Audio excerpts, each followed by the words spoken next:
Praise lord. దేవునికి మహిమ కలుగునుగాక. మీ అందరికీ నా వందనాలు. దేవునికి మహిమ కలుగునుగాక. అందరు బాగున్నారమ్మా? మరి ఈ 2026 సంవత్సరంలో 8వ నెలలో మరి 26వ తారీఖున ఉదయాన దేవుని వాగ్దానం. దేవుడు ఎంతో నమ్మదగినవాడు, మంచివాడు, దయాళుడు, ఆయన కృపామయుడు, కృపానిధి, కృపా సత్య సంపూర్ణుడు. యెహోవా కొరకు ఎదురు చూచువారు నూతన బలం పొందుకొనేదరు. ఆయన వాగ్దానం కోసము మీరందరూ ఎదురు చూస్తున్నారని నేను నమ్ముతున్నా. దేవునికి మహిమ కలుగును గాక. ఈ ఉదయకాల సమయమందు దేవుని వాగ్దానం మన జీవితాలలో ఆశీర్వాదము, మరి మేలులు, మనం ఎన్నడూ చూడనటువంటి దీవెనలు కలుగునట్లుగా, నెమ్మది, ఆత్మకు నెమ్మది, సమాధానము కలుగునట్లుగా దేవుని వాగ్దానము దేవుడు మనతో ఈ దినం మాట్లాడాలని మనం ప్రార్థన చేసుకుందాం. అంతకుముందు చిన్న కీర్తన పాడుకొని మరి వాగ్దానం చూసుకుందాం. దేవునికి మహిమ కలుగును గాక. నా నమ్మిక నీవు మాత్రమే, నా నమ్మిక నీవు మాత్రమే, నేనెప్పుడు నిన్ను విడువను యేసయ్యా, నేనెప్పుడు నిన్ను విడువను. ఎన్ని కష్టాలైనా బెదరను, ఎంత బాధైనా వెనుతిరుగను.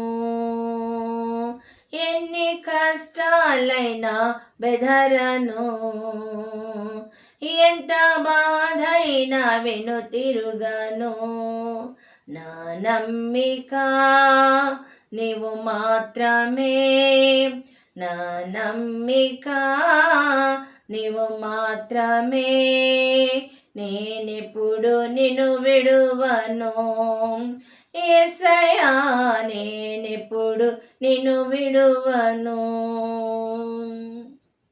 విలువగు రక్తాన్ని చిందించిన, కలుషములన్నీ హరించిన, విలువగు రక్తాన్ని చిందించిన, కలుషములన్నీ హరించిన, నీ ప్రేమను ప్రకటింతును, నీ ప్రేమను ప్రకటింతును, నీ సేవ జరిగింతును యేసయ్యా, నీ సేవ జరిగింతును.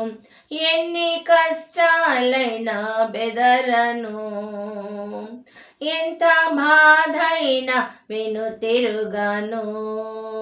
నా నమ్మిక నీవు మాత్రమే, నా నమ్మిక నీవు మాత్రమే, నేనెప్పుడు నిన్ను విడువను యేసయ్యా, నేనెప్పుడు నిన్ను విడువను యేసయ్యా, నేనెప్పుడు నిన్ను విడువను.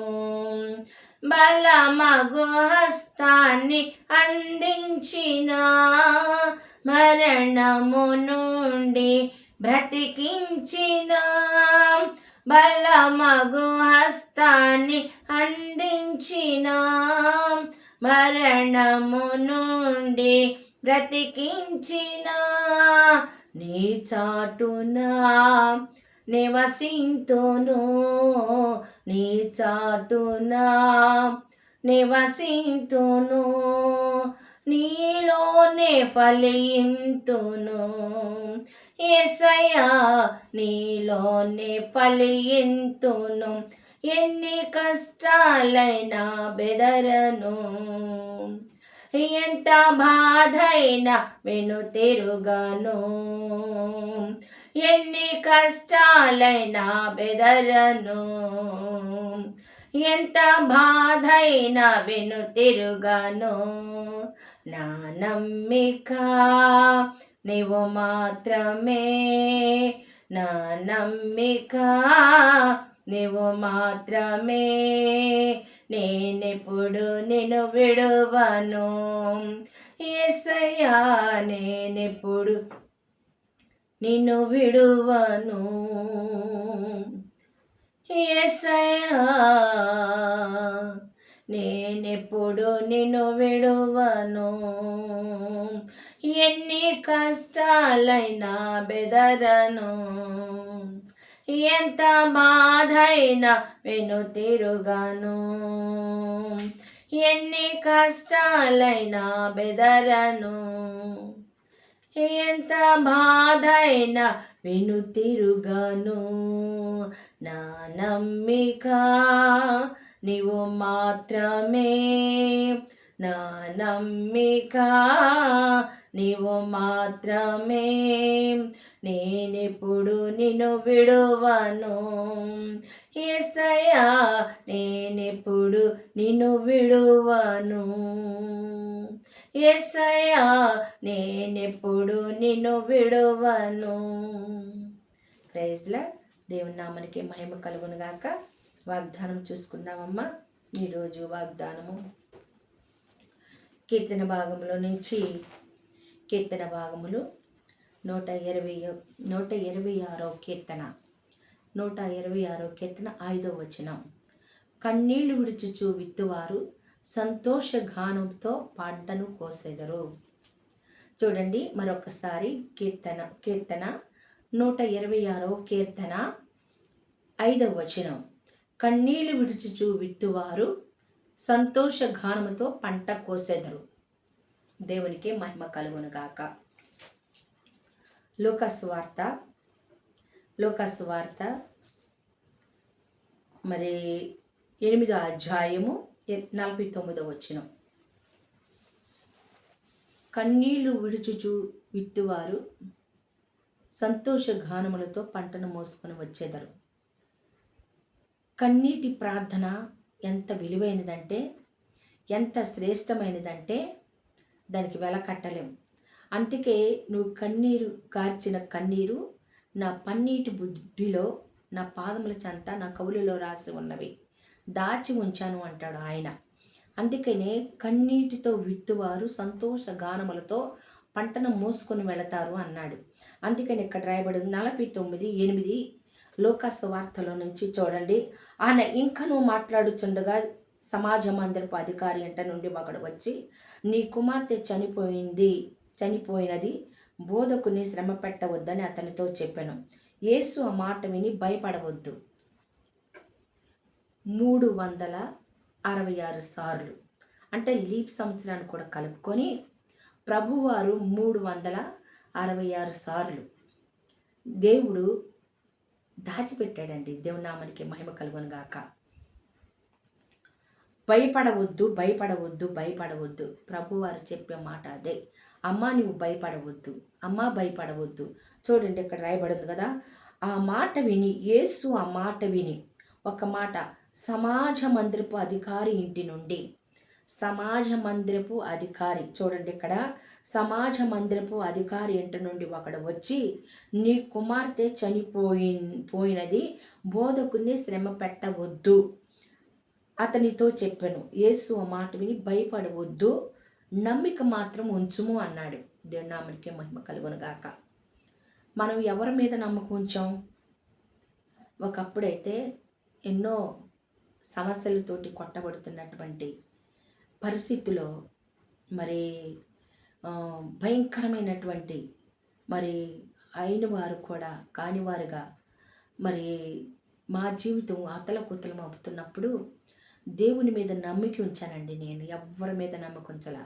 దేవుని మీద నమ్మకం. అమ్మా అని దేవుడు నన్ను పిలిచి భయపడవద్దని సెలవిచ్చాడు. నాతో దేవుడు మాట్లాడిన ప్రస్తుత మాట ఇదే. భయపడవద్దు అని చెప్పిన మాట ఎంత అమూల్యమైనది. ఈ లోక సంబంధించిన మనుషులు కాదు చెప్పింది, సృష్టికర్తే. అమ్మ భయపడవద్దు. ఆనాడున్న దేవుడు ఈనాడు ప్రజెంట్ ఆయన ఎప్పుడు సృష్టికర్త, నిన్న నేడు నిరంతరం ఏకరీతిగా ఉన్నవాడు. ఆయన ఎప్పుడు ఆయన మనతో మాట్లాడుతూ మనతోనే ఉంటాడు. మనలో ఉన్నవాడు గొప్పవాడు, లోకంలో ఉన్న నిరర్ధకమైన వాడు. సృష్టికర్త, సృష్టికి కారకభూతుడు, పరిశుద్ధాత్ముడు మనతో ఉన్నాడు, మనలో ఉన్నాడు. చూడండి ఇక్కడ అంటున్నాడు కదా, అమ్మ భయపడవద్దు, ఆ మాట విని భయపడవద్దు, నమ్మిక మాత్రం ఉంచుము అన్నాడు. నమ్మిక మాత్రం ఉంచు, నమ్మితే చాలు, మట్టి కూడా మందైపోద్ది. దేవుని నామానికి మహిమ కలుగును గాక. ఎందుకంటే నమ్మకంలో ఉన్నటువంటి అది శ్రేష్టమైనటువంటి విషయం అది. ఎందుకంటేనండి, నమ్మకం లేకోకుండా మనం ఎన్ని చేసినా కానీ అంత వ్యర్థమైపోద్ది. నమ్మాలి మొదటిగా. నమ్ముటి నీ వలనైతే నమ్మువానికి సమస్తము సాధ్యం. నమ్మకం లేకోకుండా మనం ఎన్ని చేసినా, ఎంత చేసినా, ఎంత కన్నీరు విడిచినా, ఎంత మనము ఉపవాసాలు ఉండా, ఎంత మనము బొక్కబోర్లుగా పడినా, నమ్మకం లేకుండా నువ్వేమి చేసినా అది నిర్ధకం అయిపోద్ది. నమ్మకంతో మనం ఏది చేసినా అది దీవెనదాయకంగా మారిపోతుంది. దేవునికి మహిమ కలుగునుగాక. ఇక్కడ చూడండి, భయపడవద్దు, నమ్మిక మాత్రం ఉంచుము, ఆమె స్వస్థత పరచబడునని అతనితో చెప్పి ఇంటికి వచ్చినప్పుడు పేతురు, యోహాను, యాకోబులు అను వారిని ఆ చిన్నదాని తండ్రులు తప్ప మరెవరిని ఆయన లోనికి రానివ్వలేదు. అందరూ ఆమె నిమిత్తం ఏడ్చుచూ రొమ్ము కొట్టుకొనుచు. మన వాగ్దానం ఏంటి ఈరోజు? కన్నీటితో విత్తువారు సంతోష గానములతోటి పనులు మోసుకొని వెళతారు. ఏమని రాయబడిందండి ఇక్కడ? కన్నీళ్ళు విడిచుచు విత్తువారు సంతోష గానముతో పంటను కోసెదరు.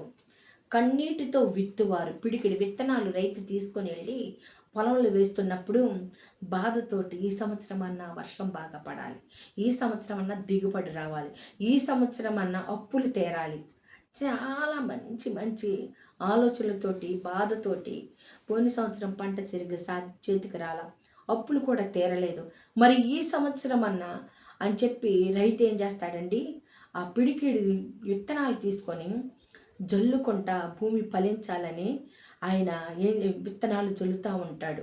ఎందుకంటే ఎన్నో ఆలోచనలు, ఈ సంవత్సరం బాగా పంట పండాలి, ఈ సంవత్సరం అప్పులు తీరిపోవాలి, ఈ సంవత్సరం మా పిల్లలు పెళ్లి చేయాలి, లేకపోతే ఈ సంవత్సరం అప్పు తీరిపోవాలి, ఈ సంవత్సరం మా బిడ్డకి చదువుకి మరి ఫీజులు కట్టాలి, ఎన్నో ఆలోచనలు, ఎన్నో, లేకపోతే ఏదైనా ఇల్లు కొనుక్కోవాలి, లేకపోతే ఏదో పక్కన గుడి ఒక ఇల్లన్నా వేసుకోవాలి, స్థలం కొనుక్కోవాలి, ఎన్నో ఆలోచనలతోటి రైతు అండి విత్తనాలు విత్తేటప్పుడు ఎన్నో ఆలోచనలు. పైకి చూస్తూ ఉంటాడు, ఆకాశం సరైన సమయంలో వర్షం పడాలి, చక్కగా భూమి తడపబడాలి, ఎన్నో ఆలోచనలు అండి రైతుకి. దేవుని నామానికి మహిమ కలుగునుగాక. చూడండి, ఇక్కడ కూడా భయపడవద్దు, నమ్మిక ఉంచరు, కన్నీళ్లతోటి విత్తువారు సంతోష గానములతోటి పనులు మోసుకొని వస్తారు. మేము ఒక సంవత్సరం పొలం చేసాం. ఒక సంవత్సరం పొలం చేస్తే ఆ సంవత్సరం భయంకరమైన తుఫాన్ వచ్చింది. భయంకరమైన తుఫాన్ వచ్చినప్పుడు ఆ తుఫాన్లో మొత్తం చాపలాగా చుట్టిపోయింది వరి పొలం అంతా. ఏమీ లేదు, మొత్తం చాపలాగా పడిపోయింది. చాపలాగా పడిపోతే మరి పంట అయితే బాగా ఎరగబండేసింది. 4 ఎకరాల పొలం చేస్తే ఎరగబండింది పంట మాత్రం. మరి అది చాపలాగా పడిపోయింది కండి. కంకి కింద బాగా మట్టి ఇదైపోయింది. బాగా తుఫాన్లు వచ్చేసినాయి భయంకరంగా. మరి ఏది ఏమైనా దేవుని మహాకృపను బట్టి అవి కోసి శుభ్రంగా మరి కుప్పేసిన తర్వాత ఈ కొంచెం కట్టాతలు కానీ కొన్ని కట్టలు తీసుకొచ్చారు. కొన్ని కట్టలు తీసుకొచ్చి ఇంటికాడికి కొట్టి కొన్ని కోని సంచులు అయితే ఒడ్లు ఎత్తితే ఆ ఒడ్లు అమ్ముకొని మేము పంపు వేయించుకున్నాం. ఇంటి దగ్గర మేము పంపు వేయించుకున్నాం. అంతకుముందు మాకు పంపు లేదు. దేవుని నామానికి మహిమ కలుగును కాక. ఎందుకు ఈ విషయాన్ని మీకు చెప్తున్నానంటే, మరి ఆ సంవత్సరము పంట మేము మరి కవులుకి చేసుకున్న పొలం కవులు కట్టేయంగా మాకంటూ ఏమి మిగలలేదు. ఎందుకంటే భూమి మీద పంట పోయింది. ఆ కట్టలు కొట్టడానికి తెచ్చిన ఒడ్లు మాత్రమే కొన్ని వచ్చినాయి. అవి మాత్రమే ఆ డబ్బులు మేము పంపేపించుకున్నాము. తర్వాత పడిపోయిన పంటకి మరి ప్రభుత్వం కొంచెం మాకు సొమ్మిచ్చారు. 13,000 ఒకసారి, 7,000 రూపాయలు ఒకసారి, అలా సబ్సిడీ ఇచ్చారు. మరి మిగిలినా కానీ ఒడ్లు పెట్టుబడి వాళ్ళకి మేము కౌలు ఇచ్చిన తర్వాత మిగిలితే కూడా అన్ని డబ్బులు రావేమో అనిపించింది మాకు. ఎందుకంటే దేవునికి మహిమ కలుగును గాక. దేవుడు ఆశీర్వదించాడండి. ఆ సంవత్సరం మేము చక్కని మరి బజారుకి వెళ్ళి నీళ్లు తెచ్చుకొని ఇంట్లో పంపించుకోవడానికి దేవుడు కృప చూపించాడు. దేవుని నామానికి మహిమ కలుగును గాక. ఎందుకు ఈ విషయాలన్నీ చెప్తున్నాడు? భూమి ఫలించింది అనుకోండి, ఆ రైతు పడే సంతోషం ఎంత అంత కాదు. మేము నిజంగా ఆ ఒడ్లు అమ్ముకొని పంపేయించుకొని సబ్సిడీ డబ్బులు వస్తే ఆ సంవత్సరం మేము ఇల్లు పడేసుకొని మేము ఇల్లు కట్టుకోవటానికి 13,000 రూపాయలు అండి మొత్తం మేమేం చేసాం తెలుసు, దైవ సేవకులను పిలిపించుకొని ఈ స్థలం అంతా మా చిన్న పూరి గుడిసుండేది, అది పడేపించుకొని ప్లాన్ వేసుకుని దేవుని మందిరము పైన మందిరం కింద ఇల్లు అన్నట్లుగా మేము చేసుకోవటానికి ఎంతమంది 13,000 రూపాయలు మేము దైవ సేవకులు పిలిపించి మేము వాటిని ఆ రీతిగా ఖర్చు పెట్టామండి. దేవుని నామానికి మహిమ కలుగును గాక. ఏమీ లేకుండా ఉట్టి రిక్త హస్తాలతో మేము పని స్టార్ట్ చేస్తే దేవుని అనూహ్యముగా దేవుని నామానికి మహిమ కలుగునట్లుగా దేవుని యొక్క మేము కింద ఉండటానికి పైన మందిరం కట్టడానికి దేవుడు చాలా చాలా చాలా చాలా చాలా ఎంత స్తుతించినా రుణగ్రస్తులమే. ఎందుకంటే నమ్మితే చాలు, నమ్మక మాత్రం ఉంచుము అన్నాడు కదా ఇక్కడ. నమ్మితే చాలు, కన్నీటితో విత్తువారు సంతోష ఘనములతో పంటను మూసుకొని వస్తారన్నాడు కదా. చూడండి, ఆ మాట ఎంత ఎంత శ్రేష్టమైన వాగ్దానం అంటే అది మా జీవితాలలో మేము నేను ప్రతిదీ కూడా అనుభవిస్తూనే మీకు చెప్తూ ఉన్నాను. నమ్మిక మాత్రం ఉంచు దేవుడు మాట్లాడుతున్నాడండి. చూడండి, భయపడవద్దు. ఆ సమాజపు మరి చూడండి, సమాజపు మందిరపు అధికారి ఇంటి నుండి ఒకడొచ్చి నీ కుమార్తె చనిపోయింది అని చెప్పి ఒకడు వచ్చి అతనితో చెప్పినప్పుడు యేసుప్రభు వారు ఇంకెందుకు బోధకుడిని బాధ పెట్టవద్దు, ఇంకా బోధకుడిని తీసుకొచ్చిన సుఖమని నీ కుమార్తె చనిపోయిందయ్యా అని చెప్పినప్పుడు చూడండి, పెట్టవద్దని అతనితో చెప్పినప్పుడు యేసు ఆ మాట విని భయపడవద్దు, నమ్మిక మాత్రం ఉంచము, ఆమె స్వస్థపరచబడినని అతనితో చెప్పి ఇంటికి వచ్చినప్పుడు పేతురు, యోహాను గారు, యాకోబు అను వారిని చిన్నదాని తల్లిదండ్రులు తప్ప మరెవరో ఆయన లోనికి రానివ్వలేదు. గొల్లు చేస్తున్నారు, అక్కడ ఏడుస్తున్నారు, బాధపడుతున్నారు.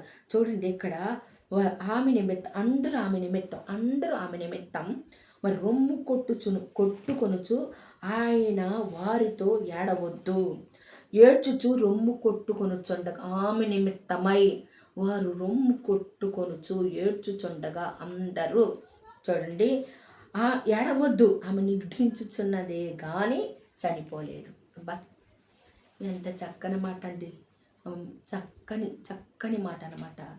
ఎంత వేదనైనా సరే కొట్టుకుపోయిందండి, ఎంత బాధ అయినా సరే. చూడండి, ఒక మంచు గడ్డలాగా ఒక చల్లనైన మాట ఎంత బాధనైనా తొలగించేస్తుంది. అందుకనే చూడండి, ఇక్కడ రాయబడింది కదా, ఏమని రాయబడింది చెప్పాను, ఆమె చనిపోయినని వారు ఎరిగి ఆయన అపహసించిరి. ఎందుకంటే ఆమె చనిపోయిందని వారు ఎరిగారు.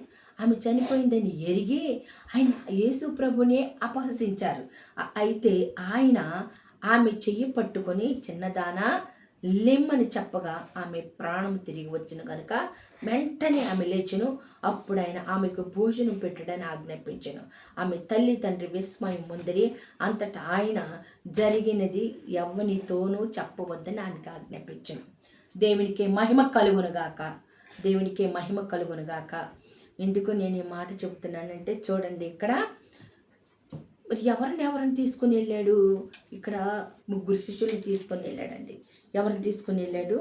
మరి అందరిని తీసుకొని పేతురు, యోహాను, యాకోబు మరి తల్లిదండ్రులు, చిన్నదాని తల్లిదండ్రులు పేతురు, యోహాను, యాకోబు, యేసు ప్రభు వారు తల్లిదండ్రులు వీళ్ళు మాత్రమే ఇంటిలోనికి వెళ్ళారు. ఎవరిని రానివ్వకోకుండా వారు ఆమె చనిపోయినని వారు ఎరిగి ఆయన అపహసించరు. ఏంటి ఇంట్లోకి వెళ్తున్నారు వీళ్ళు? తల్లి తండ్రి యేసు ప్రభు అంటే 3 శిష్యులు, వీళ్ళు మొత్తం 5 వెళ్తున్నారు, లోపలికి వెళ్తున్నారు. తల్లి తండ్రులు ఈ 3 శిష్యులు వేసుకొని యేసయ్య వెళ్తున్నాడు. మరి ఆ అమ్మాయి చనిపోయిందని యేసు ప్రభునంటే అపహసించారంట, అంటే హాస్యం చేశారు, గేలి చేశారు, ఎగతాళి చేశారండి. ఇప్పటికీ లేకపోలేదండి. దేవుని కార్యాలు చూస్తూనే దేవుని నామానికి మహిమ తీసుకురావాల్సిన వారే గేలి చేస్తూ దేవుని నామాన్ని అవమానపరిచేటువంటి వారు ఆయన రుచి చూచి ఎరిగిన వారు సహితము మరి అపహసించేటువంటి పరిస్థితులు. అందుకని నా కాటి మీద చెయ్యేసి వెనక తిరిగి చూచిన వారు మరి అంతకంటే ఎక్కువ శ్రమలు పాలైపోతారని ఎన్నో వాగ్దానాలు దేవుని సన్నిధులు దేవుని గ్రంథంలో రాయబడి ఉన్నవి. చూడండి, అపహసించిరి. ఆనాడు ఉన్నారు, ఈనాడు కూడా ఉన్నారు అపహసించేవారు. చూడండి, అయితే ఆమె చెయ్యి పట్టుకొని చిన్నదానా లెమ్మ, నేను చెయ్యి పట్టుకొని యేసయ్య చిన్నదాన్ని చేయి పట్టుకొని చిన్నదాన లెమ్మని చెప్పగా ఆమె ప్రాణము తిరిగి వచ్చును. ఇప్పుడు చనిపోయిన అమ్మాయినిగా బతికించింది ప్రభువారు. ఆమె ప్రాణము తిరిగి వచ్చును. చిన్నదాన లెమ్ము అన్నాడు. ఆయన వాక్కులో శక్తి, ఆయన స్పర్శలో శక్తి, ఆయన ఈ లోకానికి వచ్చింది అనేకమైన సూచక్రియలు చేసి అనేక మందిని ఆయన తట్టు త్రిప్పి ఆయన జీవం కలిగిన వాడిని నిరూపించుకొని నేను సత్యవంతుడు, సుగుణశీలుడు, మరి మరి ఆయనకి సాటి అయిన వారు ఎవరు లేరు అని ఆయనతో పాటు అనేక మందిని శిష్యుల్ని ఏర్పాటు చేసి మరి ఆయన నిత్య జీవనకు వారసత్వం కలిగిన వాడని అనేక మంది ప్రజల ఎదుట అనేకమైన సూచక్రియలు జరిగించిన ప్రభువారు చూడండి ఇక్కడ. అయితే ఆయన ఆమె చెయ్యి పట్టుకుని చిన్నదానలేమని చెప్పగా ఆమె ప్రాణము తిరిగి వచ్చిన కనుక వెంటనే ఆమె లేచెను. అప్పుడు ఆయన ఆమెకు భోజనం పెట్టాడని చెప్పాను. చూడండి, అమ్మటనే తల్లిదండ్రులు చెప్తున్నాడు, ఆమెకు భోజనం పెట్టమని చెప్తున్నాడు. ఆమె తల్లిదండ్రులు విస్మయం పొంది అసలు ఆశ్చర్యపోయారు. తల్లిదండ్రులు ఆశ్చర్యపడిపోయారు. ఎందుకంటే ఆమె చనిపోయింది, ఆల్రెడీ చూశారు చనిపోయింది. అంతటా యేసు జరిగింది ఎవరితోనూ చెప్పవద్దని వారికి ఆజ్ఞాపించెను.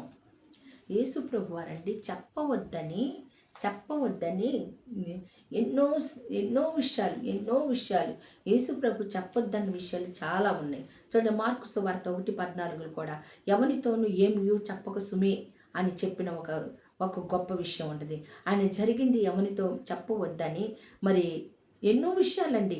ఆయన లోకా సువార్త మరి ఎన్నో విషయాలు ఆయన చెప్పాడు. మార్కు సువార్త 1:14 చూద్దాం ఒకసారి. మార్కు సువార్త 1:14 నుంచి ఒక విషయాన్ని మనం చూద్దాము. ఎందుకు ప్రభువారు అసలు అట్లా చెప్పొద్దని చెప్పాడు? చూడండి మార్కు సువార్త మరి 1వ అధ్యాయము 40వ వచనం. ఒక కుష్ఠరోగి ఆయన యొద్దకు వచ్చి ఆయన ఎదుట మోకాళ్ళుని, నీకు ఇష్టమైతే నన్ను శుద్ధునిగా చేయగలమని ఆయనతో చెప్పి ఆయన వేడుకొనగా ఆయన కనికరపడి చెయ్యి చాపి అతను ముట్టి, నాకు ఇష్టమే, నువ్వు శుద్ధుడు కమ్మని వానితో చెప్పను. వెంటనే కుష్ఠరోగం వాడిని విడిచెను గనుక వాడు శుద్ధుడాయను. అప్పుడైనా ఎవనితోని ఏమి చెప్పక సుమి అంటే, ఆకాశమంత పుస్తకమైనా, సముద్రములో నీరంత ఇంకైనా, చెట్లన్నీ కళాలైనా, నిజంగా ఆయన చేసిన కార్యాలు చెప్పొద్దన్న విషయాలు ఎన్నో ఉన్నాయి. ఆయన చేసిన కార్యాలను వివరించడానికి మరి చెట్లన్నీ కళాలైనా, ఒక భక్తుడు అంటున్నాడు కదా, ఈ చెట్లన్నీ కళాలైనా, ఈ సముద్రం నీరంత ఇంకైనా, ఆకాశం అంతా ఒక పుస్తకమైనా, ఆయన చేసిన కార్యాలు వివరించడం అసాధ్యం. ఎందుకంటే ఇప్పుడు మనం చూసుకున్నాం, అక్కడ చేశాడు, చనిపోయిన బిడ్డని లేపాడు, ఆమెకు భోజనం పెట్టమన్నాడు. తల్లిదండ్రులు ఆశ్చర్యపోయారు. ఈ విషయం ఎవరికి చెప్పొద్దు, ఆమె బ్రతిగా ఉందని చెప్పండి, ఆమె బ్రతిగా ఉంది, ఎవరికి చెప్పొద్దని చెప్పాడు ప్రభువారు. ఇక్కడ కూడా కుష్ఠవ్యాధి రోగిని వచ్చి ఆయన మోకాళ్ళని శుద్ధుడు కమ్మని శుద్ధుడయ్యాడు. ఇది ఎవరికి చెప్పక సుమి అని చెప్తున్నాడు. అంటే దేవుడు చెప్పొద్దన్న విషయాలు ఎన్నో ఎన్నో ఎన్నో ఎన్నో ఎన్నో రాయబడి ఉన్నాయి. మరి దేవుని నామానికి మహిమ కలుగును గాక. అంతేగా కన్నీటితో విత్తువారు సంతోష గానములతోటి పంటను మోసుకొని వెళతారు. ఎందుకంటే కన్నీటితో విత్తిన అన్న మందిరంలో శిలోహులోకి వచ్చి రహస్యంగా కన్నీరు విడిచింది. ఎందుకంటే తన యొక్క మరి సహోదరి బిడ్డలు ఉన్నారు, ఆమెకి బిడ్డలు లేరు, బహు భయంకరంగా వేధిస్తుంది. నేను 2 పాళ్ళు ఇస్తున్నా కదా నీకు ఆమెకు ఒక్క పాలు, నీకు పిల్లలు లేరనే కదా నీకు 2 పాలు, ఆమెకు ఒక బస్తా బియ్యం ఎత్తి నీకు 2 బస్తాలు బియ్యం ఎత్తున్నా, ఆమెకు ఒక్క నక్లీస్ కొంటే నీకు 2 నక్లీస్లు కొంటున్నా, ఆమెకు ఒక్క చీర కొంటే నీకు 2 పొట్టి చీరలు కొంటున్నా అని 2 పాలు నీకు ఇస్తున్నానుగా అంటాడు అన్న భర్త. దేవుని నామమునకి మహిమ కలుగును గాక. కానీ వీటి అందు నాకు సంతోషంగా బిడ్డలే కావాలంటదామా. దేవుడు 10 మంది కుమారుల కంటే ఎక్కువ అని కాదా నేను కన్నీరు విడిచింది, శిలోహెల్లి కన్నీరు విడిచిందండి. అది అంతు పట్టన కన్నీరు అండి. మా హృదయం కుమ్మరించిందండి. ముత్తురాలిపోయేవా, ద్రాక్షారసం బాగా పీక దాకా తాగేసావా అని అంటున్నాడు ఆయన. ఊగిపోతున్నావు, ఏంటి ఊగిపోతున్నావు, బాగా తాగొచ్చావా? లేదయ్యా, నేను మనోవ్యాకులము కలదానని నా హృదయము దేవుని సందులో కుమ్మరించుతున్నాను. దేవునికి మహిమ కలుగునుగా. కన్నీటితో విత్తెళ్ళింది, సంతోష గానములతో పంటను మోసుకొని వచ్చి కుమారుని తీసుకొని వచ్చి 2 అంగీలు కుట్టించుకొచ్చి ఏం చేసిందండి, మందిరంలో ఆమె ఏమైతే మొక్కుబడి చేసుకుందో ఆ 2 అంగీలు కుట్టించుకొచ్చి ఆ బిడ్డని శిలోహ మందిరములో వదిలేసింది పాలు విడిచిన తర్వాత. దేవుని నామానికి మహిమ కలుగును గాక. కన్నీటితో విత్తు మనసు కలకాలము నాకు వస్తాయ్యా. దేవుని నామానికి మహిమ కలుగును గాక. చూడండి ఇక్కడ మరి యేసు ప్రభు వారు ఎన్నో విషయాలు ఎంతో మందిని నమ్మిక మాత్రం ఉంచు. మార్తతో అంటాడుగా, మార్త ఎందుకు తొందరపడిపోతున్నావు, నమ్మిక మాత్రం ఉంచు అంటాడు. నమ్మిక మాత్రమే ఉంచు. 4 రోజులు కాదు 10 రోజులైనా సరే నమ్మిక మాత్రం ఉంచు. మురిగిపోయి ఉంటాడు 4 రోజులు, 3 రోజులకే మురిగిపోతారు కదా. 4 రోజులు అయిపోయింది, ఇంకేంటయ్యా అంటే, మార్తా నువ్వు నమ్మక మాత్రం ఉంచు అన్నాడు. నమ్మిక ఉంచితే చాలు దేవుడి కార్యం జరిగిస్తాడు. నమ్మితే చాలు దేవుని కార్యం మనం చూస్తాం. దేవుని నామానికి మహిమ కన్నీటితో విత్తు మనసు కలకాలం నాకు ఇమ్మని అడగాలి దేవుణ్ణి. దేవుని నామానికి మహిమ కలుగును గాక. ఇక్కడ చూడండి, ఇక్కడ రాయబడి ఉంది కదా, కన్నీళ్లు విడుచుచు విత్తువారు సంతోషగానంతో పంట మోసుకొని వెళ్తారు. కన్నీరు రోదన చేశారు, గుండుగులు కొట్టుకున్నారు, రోధించారు. ఎంత రోదన అండి వారు చేసిన రోదన, ఇంత కాదు కదా, వారు చేసిన రోదన ఇంత కాదు. కానీ వారు విత్తుచు మరి గుండెలు కొట్టుకొనొచ్చు రోదన చేశారు. వారు ఏం చేశారు, బిడ్డ బ్రతికింది. అక్కడ అనేక మంది అపహాస్యం చేసిన వారు నోళ్లను దేవుడు మోయించాడు. దేవుని నామానికి మహిమ కలుగును కాక.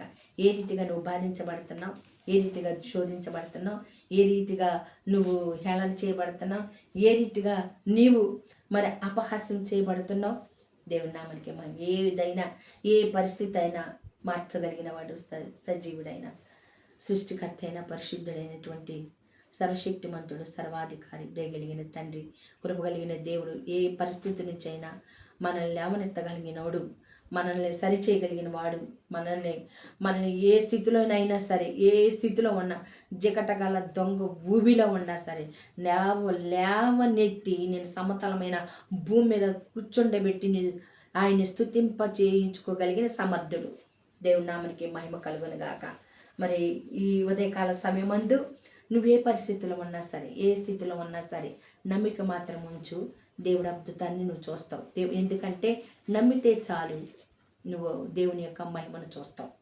ఎందుకంటే ఇక్కడ మార్త నమ్మిక ఉంచు, లాజరు బయటికి రా. దేవుడు అసలు ఒక మాట అక్కడ మనం విశేషంగా చూసుకోవాలి. ఏంటంటే లాజరు బయటికి రా అనే ముందు ఒకసారి సమాధికి అడ్డుగా ఉన్న రాయి దొర్లిపోద్ది. కానీ మీకును నాకును పాపమనే అడ్డు గోడ ఉందా అంటాడు.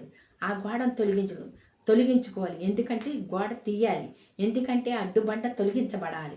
ఎందుకంటే లాజరు కోసం అక్కడ బండ తొలగించబడింది. వారందరూ రోదన చేశారు, ప్రార్థన చేశారు, ఆయన పాపం చేశాడని, ఏమన్నా దోషం చేశాడని, ఎందుకు ఇది జరిగింది, అయ్యా క్షమించమని అక్కడున్న వారందరూ అడుగుంటారండి. ఆ రాయి తొలగించటం అంటే అదే.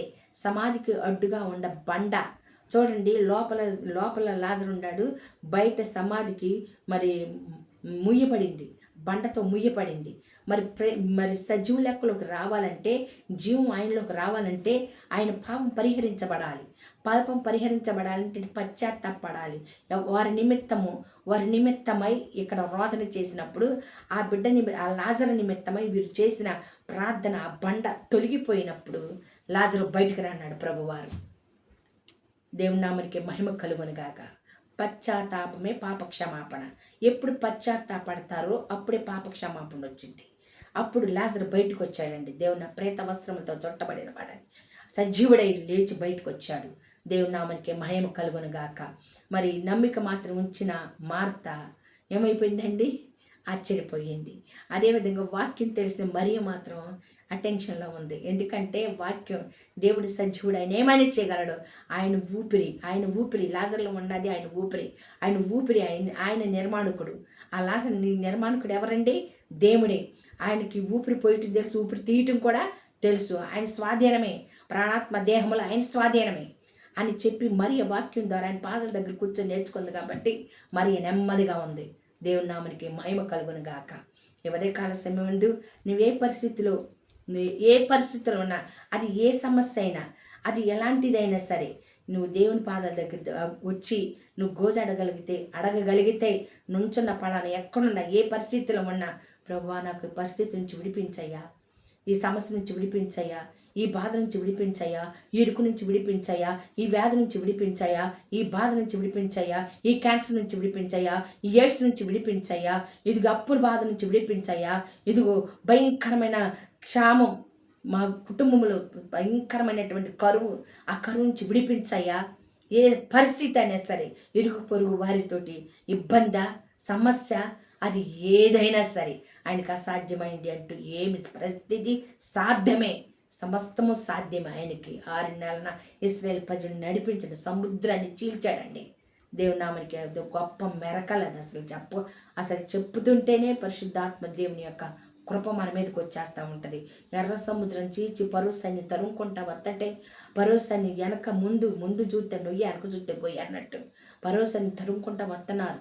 ఎదురు చూస్తేనేమో మహాసముద్రం మరి ఏం దిక్కుచోతని చేతులు మోసే, అయ్యా నన్ను ఏం చేయండి, నీ చేతులు కర్ర ఉందే, ఏముంది నీకు, నీ చేతులు ఏముంది, ఉన్న దాంట్లోని 5 రొట్టెలు 2 చిన్న చేపలండి. ఎవరి దగ్గర ఏమన్నా చిన్నోడు తీసుకొచ్చి ఇచ్చాడండి. రొట్టి విరిచాడు, కృతజ్ఞతాస్తుతులు తండ్రికి చెల్లించాడు. 5,000 మంది పైగా తిన్నారు. దేవుని నామానికి మహిమ కలుగును. దేవునికి అసాధ్యం అంటూ ఏమీ లేదు. కన్నీరు విడిచి వారు సంతోష గానములతో పంటను మోసుకొని వెళ్తారు.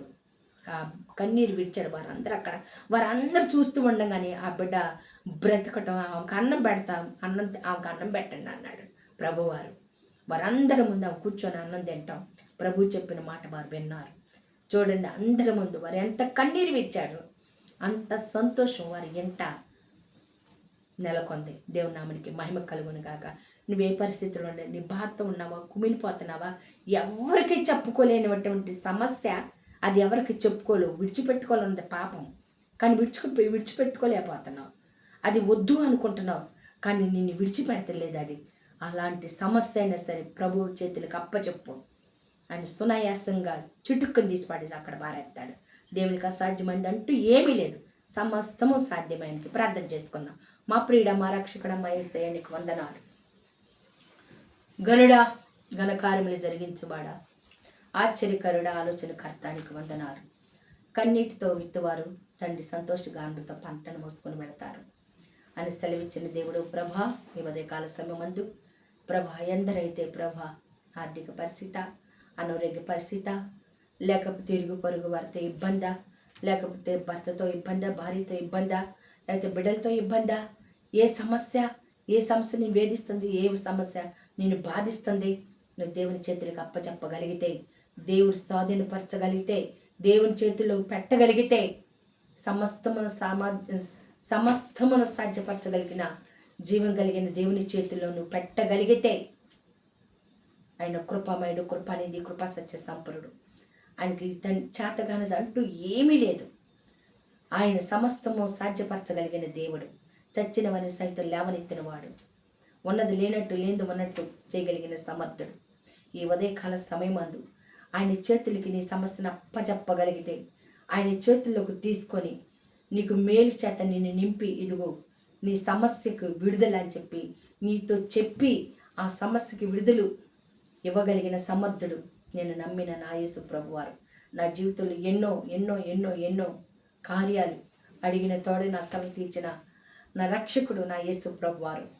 నేను నమ్మి విశ్వసించి ఆయన కార్యములు రుచి చూచి ఎరిగి ఈ ఉదయకాల సమయం మీకు నేను చెప్తున్నా ఆయన చేతులు మీ సమస్య పెట్టగలిగితే, ఆయన ఖచ్చితంగా ఆయన సమర్థుడు. ఆయన చేతగాని వాడు కాదు. ఆయన ఏదైనా చేయగలడు, ఏమైనా ఇవ్వగలడు. ఆయన కృపమయుడు, కృపానిధి, కృపా సత్య సంపన్నుడు, భూమి ఆకాశములు కలగజేసిన వాడు, సృష్టికర్త, సృష్టికి కారకభూతుడు, ఆది సంభూతుడు, మృతుల నుండి సజీవుడిగా లేచినవాడు, ఆయన భూపతులకే అధిపతి, పరిశుద్ధాత్ముడు, నిన్న నేడు నిరంతరం ఏకరీతిగా ఉన్నవాడు, ఆయన మహిమ స్వరూపుడు, మృత్యుంజయుడు, పరిశుద్ధాత్మ దేవుడు మనతో ఉండి మనలో ఉండి కార్యములు జరిగించగలిగిన వాడు. నోటి మాట సెలవేమో కానీ అక్కడ కార్యం జరిగింది, మేలు జరిగింది. చచ్చని చిన్నది లేచి అక్కడ ఆయన చెయ్యి పట్టుకొని లేవనెత్తి ఆమెకు భోజనం పెట్టమని చెప్పాడు. ఆయన ఎక్కడ ఉంటే అక్కడ మేలే. ఆయన కార్యము చేయకోకుండా ఆయన ఎన్నడూ వెనుదిరిగేటువంటి వాడికి కాదు. ఆయన సత్యవంతుడు, సుగుణశీలుడు. నీ జీవితంలో ఎలాంటి కార్యమైనా చేయడానికి సమర్థుడు. నమ్మగలిగితే, విశ్వసించగలిగితే దేవుని నామానికి మహిమ కలుగును కాక. ఈ ఉదయకాల సమయంలో ఎందరైతే ఈ కృపార్తను రిసీవ్ చేసుకుంటున్నారు, కన్నీళ్ళు విడుచుచు విత్తువారు సంతోషగానములతో పంటను మోసుకొని వెళతారు అని సెలవిచ్చిన రీతిగానే పరిశుద్ధాత్మ దేవుని మీద ఎవరైతే ఆనుకుంటారో, ఆధారపడతారు, నమ్ముతారు, నమ్మిక ఉంచుతారు, ఆయన మహిమను చూస్తారు. దేవుడి వాగ్దానం ప్రతి కుటుంబంలో, ప్రతి జీవితంలో నెరవేరును గాక. దేవుని నామానికి మహిమ కలుగును గాక. పరిశుద్ధాత్మ దేవ, అయ్యా, ఎందరైతే ఈ వాగ్దానమును నా తండ్రి వింటూ తండ్రి నాయన రిసీవ్ చేసుకుంటున్నారు, ఈ వాగ్దానం ప్రకారంగా ప్రార్థించాలి, కన్నీరు విడిచి ఆయన సన్నిధిలో నేను వేడుకోవాలనుకుంటున్నారు, వారి జీవితాలను కార్యం జరిగించి మహిమ ఘనత ప్రభావాలు మీరే పొందుకోమని యేసు పరిశుద్ధ నామములో ప్రార్థించి అడిగి వేడుకుంటున్నాను పరమ తండ్రి. ఆమేన్, ఆమేన్, ఆమేన్. మీ అందరికీ నా వందనాలు. దేవుని నామానికి మహిమ కలుగును గాక. ఆమేన్.